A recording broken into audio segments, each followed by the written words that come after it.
নমস্কাৰ, আজি আমি আলোচনা কৰিবলৈ ওলাইছোঁ চতুৰ্থ শ্ৰেণীৰ অংকুৰণৰ পাঠ ৮ বীৰাংগনা মূলাগাভৰুৰ প্ৰশ্ন উত্তৰ দিয়া। ক নম্বৰ, প্ৰথম প্ৰশ্নটো মূলাগাভৰু কোন আছিল? উত্তৰ, ফ্ৰাছেঙমুং বৰগোহাঁইৰ পত্নী আছিল। দ্বিতীয় প্ৰশ্ন, তেওঁৰ স্বামীৰ নাম কি? উত্তৰ, তেওঁৰ স্বামীৰ নাম ফ্ৰাছেঙমুং বৰগোহাঁই।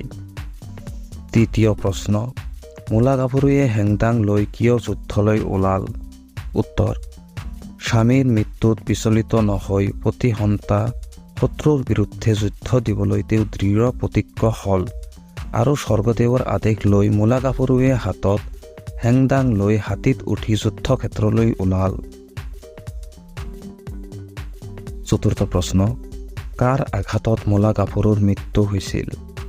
উত্তৰ, তুৰ্বকৰ অস্ত্ৰঘাতত মূলাগাভৰুৰ মৃত্যু হৈছিল। খৰ প্ৰশ্নোত্তৰ। প্ৰথম প্ৰশ্নটো, তুৰ্বক কোন আছিল? তুৰ্বক আছিল মুছলমানসকলৰ প্ৰধান সেনাপতি। দ্বিতীয় প্ৰশ্ন, তেওঁ কিয় অসমলৈ আহিছিল? অসম আক্ৰমণ কৰিবলৈ আহিছিল। তৃতীয় প্ৰশ্ন, যুদ্ধক্ষেত্ৰত কি দেখি তুৰ্বক বাহিনী বিস্মিত হৈছিল? উত্তৰ, মূলাগাভৰুৰ সাহস আৰু বীৰত্ব দেখি তুৰ্বক বাহিনী বিস্মিত হৈছিল। চতুৰ্থ প্ৰশ্ন, কলিয়াবৰৰ ৰণত তুৰ্বক কাৰ হাতত পৰাস্ত হৈছিল? উত্তৰ, কলিয়াবৰৰ ৰণত তুৰ্বক আহোম সেনাৰ হাতত পৰাস্ত হৈছিল। গ নম্বৰ প্ৰশ্ন। প্ৰথম প্ৰশ্নটো, কলিয়াবৰৰ ৰণ কাৰ কাৰ মাজত হৈছিল? উত্তৰ, কলিয়াবৰৰ ৰণ আহোম আৰু তুৰ্বকৰ মাজত হৈছিল। দ্বিতীয় প্ৰশ্ন, কলিয়াবৰৰ ৰণক আৰু কি নামেৰে জনা যায়? উত্তৰ, কলিয়াবৰৰ ৰণক কপিলী গংগা ৰণ নামেৰেও জনা যায়। ঘ নম্বৰ প্ৰশ্ন। প্ৰথম প্ৰশ্ন, কপচ কাপোৰ কি?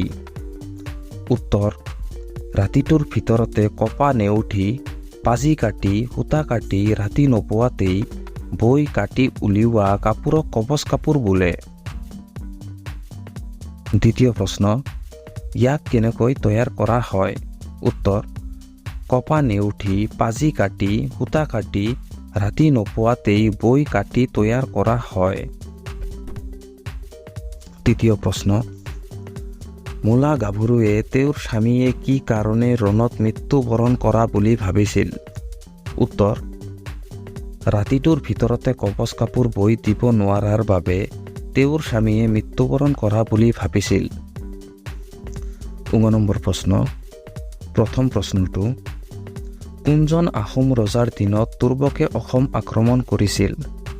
উত্তৰ, আহোম ৰজা স্বৰ্গদেউ চুহুংমুং বা স্বৰ্গনাৰায়ণৰ ৰাজত্বকালত তুৰ্বকে অসম আক্ৰমণ কৰিছিল। দ্বিতীয় প্ৰশ্ন, সেইজনা স্বৰ্গদেৱক আন কি নামেৰে জনা যায়? উত্তৰ, স্বৰ্গনাৰায়ণ নামেৰে জনা যায়। তৃতীয় প্ৰশ্ন, তুৰ্বকৰ হাতত ৮জন প্ৰধান যোদ্ধা মৰাৰ পাছত স্বৰ্গদেৱে কাক ৰণলৈ পঠিয়াইছিল? উত্তৰ, স্বৰ্গদেৱে মন্ত্ৰী ফ্ৰাছেঙমুং বৰগোহাঁইক প্ৰধান যোদ্ধা পাতি ৰণলৈ পঠাইছিল। ৪ নম্বৰ প্ৰশ্ন, পাঠটোত মূলাগাভৰুৰ বাহিৰে আন কোন কোন বীৰাংগনাৰ নাম আছে? উত্তৰ, ঝাঁচী ৰাণী লক্ষ্মীবাই, চুলতানা ৰেজিয়াৰ নাম আছে। তাৰপিছত, কোনে কেতিয়া আৰু কিয় কৈছিল কোৱা? ক নম্বৰ, মই আৰু পলম কৰিব নোৱাৰোঁ। ৰণলৈ সকলো আহিলা পাতি সাজু হৈছে। কপচ কাপোৰ নোহোৱাকৈয়ে মই তুৰ্বকক ঘূটাব পাৰিম। উত্তৰ, এই কথাষাৰ ফ্ৰাছেঙমুং বৰগোহাঁইয়ে পত্নী মূলাগাভৰুক কৈছিল। স্বৰ্গদেৱৰ আদেশ মানি যুদ্ধলৈ যাবলৈ সাজু হৈ ফ্ৰাছেঙমুং বৰগোহাঁইয়ে পত্নী মূলাগাভৰুক কপচ কাপোৰ বিচাৰিলে। বিশেষ লেঠাত মূলাগাভৰুৱে ৰাতিটোৰ ভিতৰতে কবচ কাপোৰ বৈ দিব নোৱাৰিলে। সেইবাবে তেওঁ বৰগোহাঁইক ৰণলৈ যাবলৈ বাধা দিলে। তেতিয়া বৰগোহাঁয়ে উক্ত কথাষাৰ মূলাগাভৰুক কৈছিল। খ নম্বৰ প্ৰশ্ন, ৰাতিটোৰ ভিতৰতে কবচ কাপোৰ বৈ দিব নোৱাৰাৰ বাবেহে মোৰ বৰগোহাঁইৰ এনে দশা হ'ল। উত্তৰ, এই কথাষাৰ মূলাগাভৰুৱে কৈছিল। তুৰ্বকৰ লগত প্ৰাণটাকি যুঁজিও বৰগোহাঁই জিকিব নোৱাৰিলে। অৱশেষত তেওঁ মৃত্যুক আঁকোৱালি ল'লে। বৰগোহাঁইৰ মৃত্যুৰ বাতৰি গড়গাঁও পালেগৈ। মূলাগাভৰু শোকত ভাঙি পৰিল। তেতিয়া তেওঁ উক্ত কথাষাৰ ভাবিছিল। এতিয়া তলৰ শব্দকেইটিৰ সমাৰ্থক শব্দ লিখো আহা, মানে একে অৰ্থত প্ৰকাশ কৰা শব্দ। উত্তৰ, বংশৰদেও।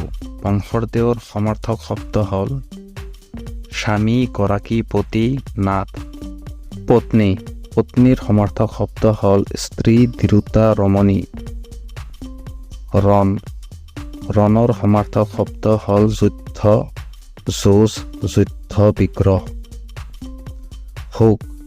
শোকৰ সমাৰ্থক শব্দ হ'ল দুখ, বেদনা, বেজাৰ। নদী। নদীৰ সমাৰ্থক শব্দ হ'ল নৈ। তাৰপিছত বাক্য ৰচনা কৰা। থৈয়া নথৈয়া মানে ভয়ংকৰ। আহোম আৰু তুৰ্বকৰ মাজত থৈয়া নথৈয়া ৰণ লাগিছিল।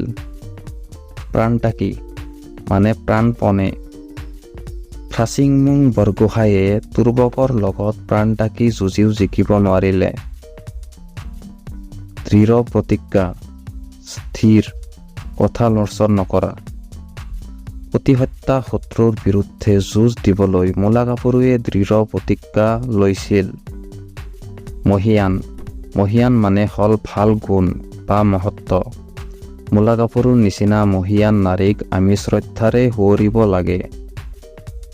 তুমুল। তুমুল মানে ভয়ানক। মূলাগাভৰু আৰু তুৰ্বকৰ মাজত তুমুল যুদ্ধ হৈছিল। চিৰস্মৰণীয় মানে সদায় মনত ৰখা। মূলাগাভৰুৰ মৃত্যু হ'ল সঁচা, কিন্তু তেওঁৰ আদৰ্শ চিৰস্মৰণীয় হৈ ৰৈ গ'ল। ভেদাভেদি। মূলাগাভৰু আৰু তুৰ্বকৰ মাজত ভেদাভেদি হোৱাত দুয়োৰে মাজত তুমুল যুদ্ধ হয়।